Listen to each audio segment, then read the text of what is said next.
ಅದಲ್ಲದೆ ಯುದ್ಧ ಮಾಡಲು ಶಕ್ತಿ ಉಳಿದಿಲ್ಲ. ಮನಸ್ಸಿಗೂ ತುಂಬ ವೇದನೆ. ಇಂದು ಯುದ್ಧ ಮಾಡಲಾರೆ. ಸಂಜೆಯೂ ಆಯಿತು. ನೀವು ದಣಿದಿರುವಿರಿ. ನಿಮ್ಮ ಪ್ರೀತಿಯ ಮಾತುಗಳನ್ನು ಕೇಳಿ ನನ್ನ ಹೃದಯ ತುಂಬಿ ಬಂದಿದೆ. ಇಷ್ಟೊಂದು ಪ್ರೀತಿಗೆ ಯೋಗ್ಯನಾಗುವುದಕ್ಕೆ ನಾನು ಏನು ಮಾಡಿರುವೆ? ನಿಮ್ಮ ಪ್ರೀತಿ ನನ್ನ ಮೇಲಿದೆ ಎಂಬುದೇ ನನಗೊಂದು ಹೆಮ್ಮೆ. ಆದರೆ ಈಗ ಕತ್ತಲಾಯಿತು. ಇಂದು ನೀರಿನಲ್ಲಿ ವಿಶ್ರಾಂತಿ ತೆಗೆದುಕೊಳ್ಳುವೆ. ನಾಳೆಗೆ ನನಗೆ ಶಕ್ತಿ ಕೂಡಿರುತ್ತದೆ. ನಾಳೆ ಪಾಂಡವರೊಡನೆ ಯುದ್ಧ ಮಾಡೋಣ ಎನ್ನಲು ಅಶ್ವತ್ಥಾಮನು, ನಾಳೆವರೆಗೆ ಏಕೆ ಕಾಯಬೇಕು? ಈಗಲೇ ಯುದ್ಧ ಮಾಡೋಣ. ರಾಜ, ಪೂರೈಸಿರುವ ಇಷ್ಟೀ ದಾನಗಳ ಸತ್ಯ ಜಪಗಳ ಮೇಲೆ ಆಣೆಯಿಟ್ಟು ಹೇಳುತ್ತೇನೆ, ಇಂದು ನಾನು ಅವರನ್ನೆಲ್ಲ ಕೊಲ್ಲುವೆ. ದುರ್ಯೋಧನ, ಈಗಲೇ ಎದ್ದು ಬಾ. ಈಗಲೇ ಯುದ್ಧ ಮಾಡೋಣ. ಈ ರಾತ್ರಿ ಕಳೆಯುವುದರೊಳಗೆ ಒಂದು ವೇಳೆ ನಾನು ರಣರಂಗದಲ್ಲಿ ಶತ್ರುಗಳನ್ನು ಸಂಹರಿಸದೇ ಇದ್ದರೆ ಯಜ್ಞಗಳನ್ನು ಮಾಡಿದ ಸಜ್ಜನ ಉಚಿತವಾದ ಪ್ರಸನ್ನತೆಯನ್ನು ನಾನು ಹೊಂದದಂತಾಗಲಿ.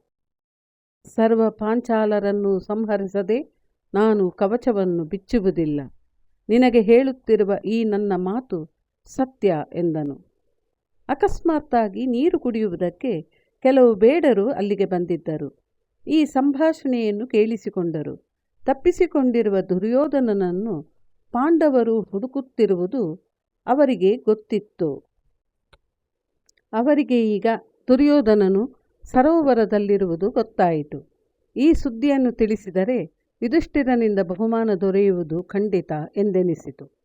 ಆಸೆಬುರುಕರಾದ ಅವರು ನಿತ್ಯವೂ ಬೇಟೆಯಾಡಿ ಅದರ ಮಾಂಸವನ್ನು ಮಾರುತ್ತಿದ್ದರು. ಈಗ ಅವರಿಗೆ ಈ ಮಾಂಸದ ಭಾರವನ್ನು ಎಷ್ಟು ದಿನಗಳವರೆಗೆ ಹೊರಬೇಕು?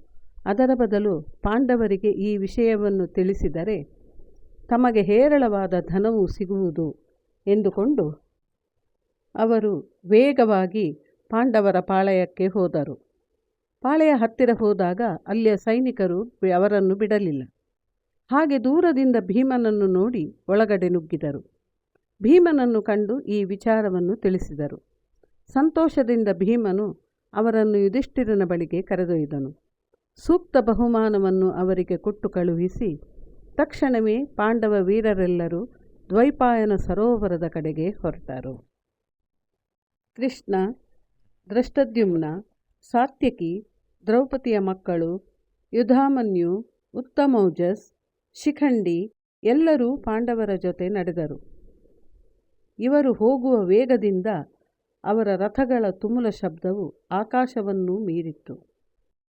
ಶಬ್ದವು ಎಲ್ಲ ಕಡೆಗೂ ಕೇಳಿಸುತ್ತಿತ್ತು. ಸಂಜೆಯಾಗುತ್ತಿತ್ತು. ಸೂರ್ಯ ಇನ್ನೇನು ಮುಳುಗಲಿದ್ದನು.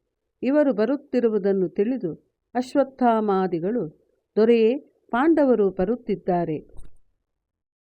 ನೀನಿರುವ ಸ್ಥಳ ಅವರಿಗೆ ಗೊತ್ತಾಗಿದೆ. ಇಲ್ಲಿಂದ ಹೋಗುವೆವು ಎನ್ನಲು ದುರ್ಯೋಧನನು ಹಾಗೆಯೇ ಆಗಲಿ ಎಂದನು. ಅಲ್ಲಿಂದ ಹೊರಟ ಅವರಿಗೆ ಒಂದು ಆಲದ ಮರ ಕಾಣಿಸಿತು. ರಾಜನ ಬಗ್ಗೆ ಅವರ ಹೃದಯ ಭಾರವಾಗಿತ್ತು. ದೇಹವು ದಣಿದಿತ್ತು. ತಮ್ಮಲ್ಲಿ ತಾವು, ಈಗೇನಾಗುವುದು? ಯುದ್ಧವಾಗುವುದೇ? ರಾಜನು ಏನು ಮಾಡುವನು? ಪಾಂಡವರು ಏನು ಮಾಡುವರು? ಎಂದು ವಿಧವಾಗಿ ಮಾತನಾಡಿಕೊಳ್ಳುತ್ತಾ ಕುದುರೆಗಳನ್ನು ಬಿಚ್ಚಿ ಅಲ್ಲೇ ವಿಶ್ರಮಿಸಿಕೊಳ್ಳತೊಡಗಿದರು. ಇದು ಮುಂದಿನ ಭಾಗದಲ್ಲಿ ಮುಂದುವರಿಯುವುದು.